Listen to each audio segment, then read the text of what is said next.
Ассалаумағалейкум, сіздермен ауылдағы гараж. Бүгін бұйырса бізде Максиманың соңғы бөлімі. Мотор коробкасын бәрін салып қойдық. Іш жақтарын толықтай жинадық. Енді орындықтары үйінде алып келу керек. Артқы обшивкілері, потолок бәрін салып қойдық. Тек алдыңғы обшивкілері салынған жоқ. Енді жерде мына бір стойкасы бар. Ішкі стойкасы, андай пластмассасы. Осының салынған жоқ, ар жағында сынып кеткен. Обшивкілер салынбаған себебі мына жақта айна тұрады. Сол айнаны салып қойған екен, обшивкасын салуымыз керек. Мотор жақтарында бұйырса енді оталуға қазір дайын тұр. Бір-екі ұсақ түйектері бар, шлангілері бар, тағы соларын қосу керек. Мына жақта енді бізде мотор меткасы тұр мынандай. Соған қарағанда осы соққыдан бұрын мотор салынған сияқты, бірақ дегенмен май бізде қазір шупқа ілмей тұр екен. Майын төгіп көрсек 2 литрға жетпейтіндей май тұр. Демек мотор май жеп тұр деген сөз. Соған қарамастан біз свечаларын бәрін ашып, 6 цилиндрдің ішіне май құйып, мотордың өзі қатып қалған екен, соны айналдырдық. Кольцалар енді бірден оталдырған кезде қысып қалмасын деп сақтық жасадық. Мына жақта бізде тоқтарын бәрін жинағандаймыз. Енді бір реле ғана қалып тұр. Мына осы ма осы емес пе деп ойланып тұрмын. Бұл главный релейник сияқты. Мыналар міне мына бір релей блокқа қостық. Мына жерден бәрін изоленталап әрқайсысын бөлек-бөлек осылай жинап қойдық. Мына жақта предохранитель блокты да осылай жинадық, мына жерден қосылды. Мынандай екі проводты таппай қойдық, қаяқтан шыққанын. Сонымен бұны плюсқа мынандай предохранитель арқылы беріп қойдық. Мына блоктың ішіне өзіне кірмеді, орын жоқ ол жерде. Сосын мына жақта соққы болған кезде мына фишканың екі фишка, осы по-моему компьютерға кететін жағы ғой деймін, главный реле осы жақтан кететін сияқты. Мына фишкасы бүтін. Мына екінші фишканың біреуі бүтін, бір мына жағы шашылып кеткен болатын. Кабельдердің бәрі жан жақта болатын. Енді цветтеріне қарап тәуекел қосып қойдық, бұйырса оталу керек. Мына кабельді алып кел дегенбіз, таппай қойды, бірақ мына жерлерде де бәрі үзіліп жатқан болатын. Осының бәрін жақсылап бір-біріне біріктіріп изоленталап қойдық. Мына жақта аккумулятордың тұратын орнында қысылып қалған болатын, майысып. Өзіндігін әдемілеп енді шығардық. Кішкене енді майысқан жерлер көрініп тұр, бірақ аккумулятор үстінде тұратындай. Кольцалар қысып қалмасын деп әр поршының үстіне май құйып қолмен айналдырған болатынбыз, бірақ оның бәрі бекер болды. Кольцалар қысып қалған екен. Бір қуалап көрдік, тек стартердің өзі қуалап тұрған сияқты. Сөйтіп компресс өлшеп көрсек, компресс 0. Сөйтіп майды толтырдық, әр поршынға 40-50 миллиден май құйдық. Кішкене компресс пайда болсын деп. Компресс пайда болды, бірақ форсункіден тоқ бермей қойды. Свечадан да кейде тоқ береді, кейде бермейді, кейде әлсіз, кейде қатты тоқ береді. Жалпы бізде бір жақта болып тұрған жоқ мәселе. Моторда да компресс жоқ, тоқтан да проблема болып тұр. Мүмкін компьютердің да проблема болып тұр, нақты білмейміз. Мүмкін кассада үзік бар, мүмкін компьютер күйіп кеткен. Үйтіп-бүйтіп жүріп әйтеуір свечаға тоқ шығарып алдық, бірақ форсункіде әлі тоқ жоқ бізде. Цилиндрға майды толтырып, бензинді де араластырып қосып, әйтеуір компресс пайда етіп, бір мотордың дауысын естіп, оталдырып алдық. Бірақ қолмен ғана, форсункі істемей тұрғаннан кейін форсункіге қолмен тоқ бердік. Форсункінің тоқтарын шығарып тастадық, міне былай. Орнына мынандай өзіміз плюс-минус бердік. Қолдан алдындағы 3 цилиндрға, сосын мына жақтағы біреуі бар, міне 1 цилиндрға. Мына жақтағы екеуіне қол жеткен жоқ. Осылай плюс-минусты бердік. Плюстың бәрін мына жерде бүйтіп әкеп жинадық та. Жинап, мына жерден плюсқа ілдіріп қойдық. Ал минусты бәрін бір жерде жинап, былай.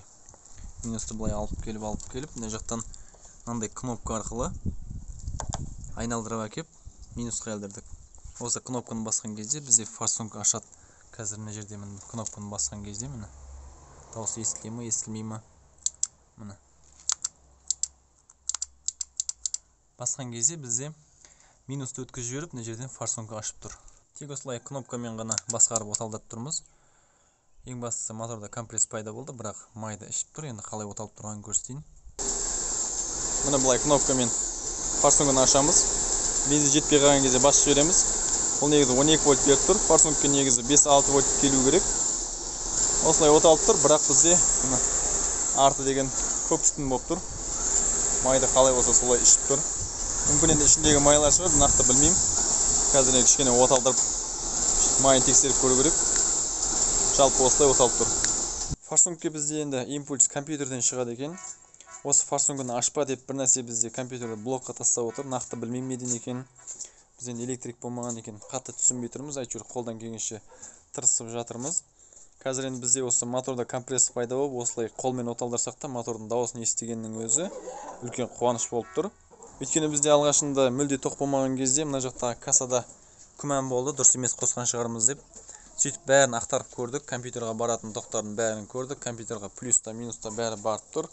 Мына жақтан коленвал, распредвал датчиктердің бәрі компьютерға барып тұр, кабельдерінде үзік жоқ, форсункілерінде бәрін тексеріп шықтық. Мына жақта не датчик бар, бәрін компьютерден шығатын жерлердің кабельдерін бәрін тексердік, кабельде үзік жоқ. Коленвал, распредвал датчиктері істеп тұр, оны тексеріп көрдік. Негіз олар істемей қалса, менің түсінуім бойынша осы катушка мен форсункаға бірдей импульс шығармай қалады екен. Ал бізде катушкада импульс бар. Осы форсунканы бірнәрсе блокқа тастап тұр деп алдын осы машинаға газ орнатылған екен. Бәрін шешіп тастадық газдың мына жерден міне. Мына жақтан бәрін шешіп тастадық, ажыраттық былай-былай. Плюсты да катушкаға барып тұрған плюсын, минусын, форсункаға барып тұрған бәрін ажыратып тастадық, бірақ сонда да оталған жоқ. Тағы да бір жерден бір нәрсе блокқа тастап тұр. Іздей берейік, табылып қалатын шығар.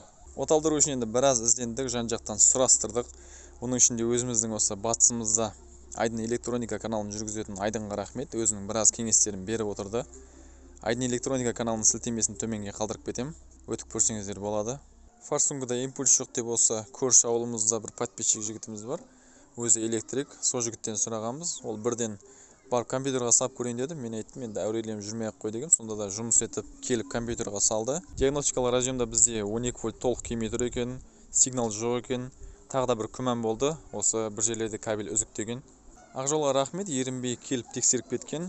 Ұзынағаштың айналасында электрик керек болса, Ақжол номерін төменге қалдырып кетем, хабарлассаңыздар болады.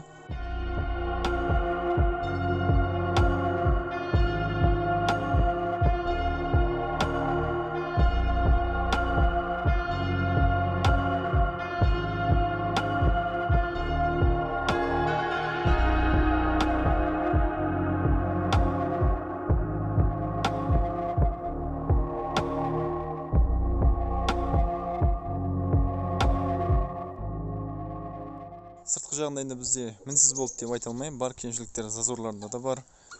Краскада да кемшіліктер бар. Жалпы көрінісі осындай. Әлі бізде жетіспей тұрған бөлшектері көп. Алдыңғы решеткалары, лобовой, айрбактың мына алдыңғы руль жақтағы мына жерлерді, ішіндегі ана пластмассалар стойкада тұратын. Жалпы арканың астық жақтарына гравитекс шашылды, енді мына жақтан көрінбейтін шығар. Төртеуіне де шашылды, төрт дөңгелекке де астық жағына толықтай гравитекс шашылды. Пароктар мына жерге дейін шашылды, міне гравитекс. Мен парогын барынша түзеп шығарылды. Алдыңғы жағдайын көрген болсаңыздар, мынау енді біраз жақсы болып тұрғаны. Максимада енді мынандай темір порог кездестіру қиын. Енді үлкен кемшілік бізде қазір болып тұрған мына молдингдар кішкене ашылып кетті. Осы жерде енді біз майысқан молдингді түзеген болатынбыз. Негізі сол қателік болды бізде. Мына жақта міне ішкі аркаларындағы гравитекстері барынша бір қатар шашып қойдық. Арт жағын зазорларында біраз келтіріп қойдық. Bir жағы тиіп, бір жағы ашылып жатқан болатын. Жалпы машинаға бір полировка керек. Негізі жылтыры жаман емес, бірақ есіктің орталарында кішкене бұжыры көбейіп кеткен жерлер бар лакте. Іш жағында бізде мына жағын қайтадан шашып тастадық, кеше компьютерді ашамыз деп. Мынаның бәрі жиналып тұрған болатын негізі. Мына жақта артқа отыратын мен и мына орындығын алып келу керек. Енді төбе жақтарын бәрін жинап қойдық. Люк қайтпақшы, қайта герметик жаққан дұрыс сияқты, өйткені резиналары шаршаған екен. Оны енді өздері көре жатар. Мына жақта айтпақшы, вертолет жұмыс істемейді екен. Фараларды қосып көргенбіз, былай өзі қосылып тұр, фараның бәрі қосылып тұр, поворотниктер, подфарниктер бәрі қосылып тұр. Вертолет бізде іші жабысып қалған екен. Мына жақта мына бір пластмасса жоқ айтпақшы, осыны салу керек, сынып кеткен. Мына есік бізде тиіп тұрған болатын мүлде, алдыңғы екі есік салбырап кеткен болатын. Қазір енді әдемі тұр, қатып жабылуы да әдемі. Осылай. Сосын бізде мына жақта мына бір амортизатор майысып кеткен. Тексеріп көрдік, екі жағымен салыстырып. Қазір мына жақтан қарағанда бізде дөңгелектің үстіңгі жағы шығыңқырап тұр. Амортизатор бізде былай майысқан, сосын артқа қарай майысқан. Осы амортизаторын ауыстыру керек. Негізі мына жағына мына зазор екі жағында бірдей. Капот бізде міне еш қиындықсыз көтеріле салады. Қысып тұрған, тиіп тұрған жер жоқ.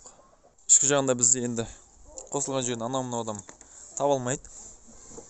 Мына жерлерін енді Сварканы томпайт қойған жоқпыз. Бәрін әдемілеп тегістеп, герметиктерін жақтық. Жалпы көрінісі осындай. Ұзақ уақыт жұмыс жасалған Максиманың жалпы көрінісі осындай. Өкінішке орай оталдыра алмадық. Бірақ алдыңғы жағдаймен салыстырғанда қазір моторда компресс бар. Енді электрик апарса оталып кетері анық. Иесі бір электрик алып келді. Ештеңесін шұқымай, ештеңесін тексермей.